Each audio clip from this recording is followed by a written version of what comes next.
Сәлем достар, менің каналыма қош келдіңіздер.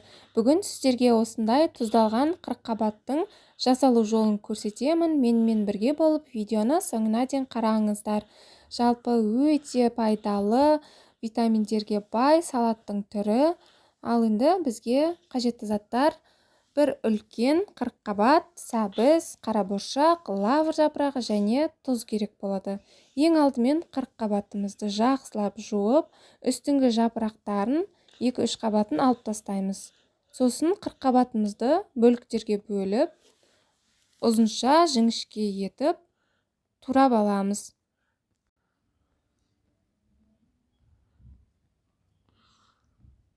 Сәбізді де үккіштен өткізіп аламыз. Мен тек жарты сәбізді ғана қостым.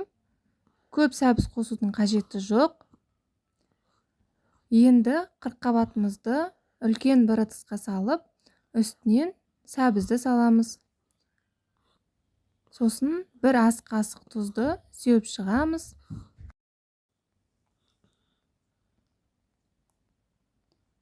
Лавр жапырағын да саламыз. Сосын қарабұршақты да саламыз. Қатты көп салудың қажеті жоқ. Енді осының барлығын қолымызбен қырыққабаттың су шыққанша жақсылап, бар күшімізді салып, езіп шығамыз жақсылап.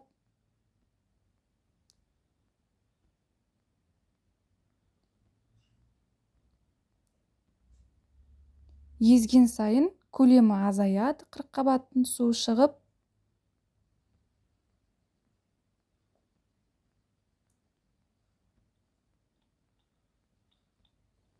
Енді қырыққабатымызды осындай ыдысқа салып, немесе банкаға да салуға болады. Жақсылап басып, үстінен осындай тарелка жауып қоямыз. Және тарелканың үстінен ауыр затты бастырып, 36 сағатқа, яғни 3 тәулікке бөлме температурасында сақтаймыз. Екінші күні осылай қырыққабаттың суы шығып тұрады.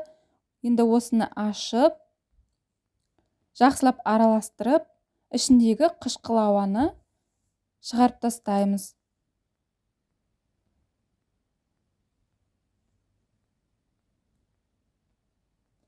Қайтадан тарелкамен жауып, үстінен басып, ауыр затпен бастырып қоямыз. Мінекей достар, 36 сағат өткен соң біздің тұздалған қырыққабатымыз дайын болды. Өте дәмді, әрі өте пайдалы біздің ағзамызға. Сіздерге де жасап көруге кеңес беремін. 3 тәулік өткен соң арнайы ыдыстарға, контейнерлерге салып, ары қарай мұздатқышта сақтаймыз. Достар, менің видеом сіздерге пайдалы болса, маған тіркеліп, лайк басып, комментария жазуды ұмытпаңыздар.